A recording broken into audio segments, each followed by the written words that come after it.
Senator from New Jersey. Mr. President, I come to the floor today to voice my strong support for 4 highly qualified nominees that we are soon to vote on. Dr. Amy Gutmann to be the U.S. Ambassador to Germany. Mr. Scott Nathan to be the Chief Executive Officer of the U.S. International Development Finance Corporation.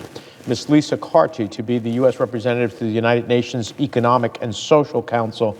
And Ms. Chantel Wong to be the United States Director of the Asian Development Bank.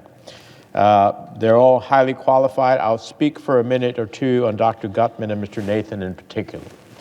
Our partnership with European allies is ever more critical as we attempt to deter further Russian escalation and aggressive behavior towards Ukraine.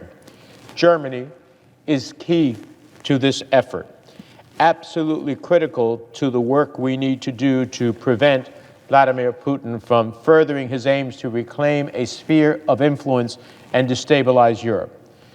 So while it was beyond irresponsible for some of our Republican colleagues to bottle up Dr. Gutmann's nominations for months, I'm pleased that we are close to getting a confirmed ambassador in Berlin, an ambassador who will help coordinate our joint efforts to stop a Russian invasion of Ukraine, an ambassador who will help repair the previous administration's damage to the U.S.-German relationship, and an ambassador who will represent the United States with great skill and determination.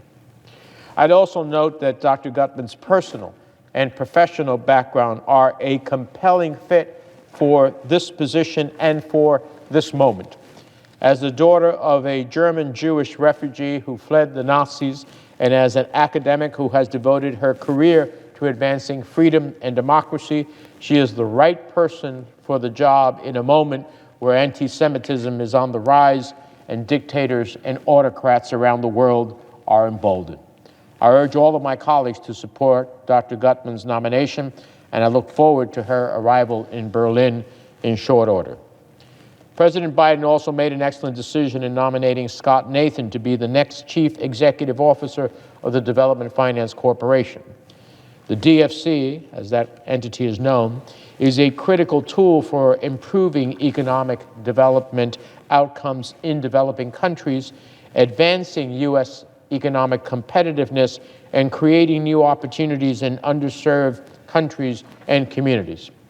And while the DFC is only 2 years old, its importance to the advancement of U.S. foreign policy and international development priorities cannot be overstated.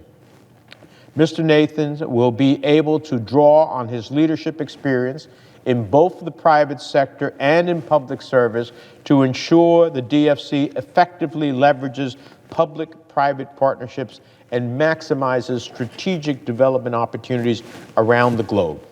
He has the skills necessary to lead the agency to be competitive with China's Belt and Road Initiative, to promote renewable energy development, and to support COVID-19 recovery, and at the same time to recognize and grapple with the complexity of these challenges.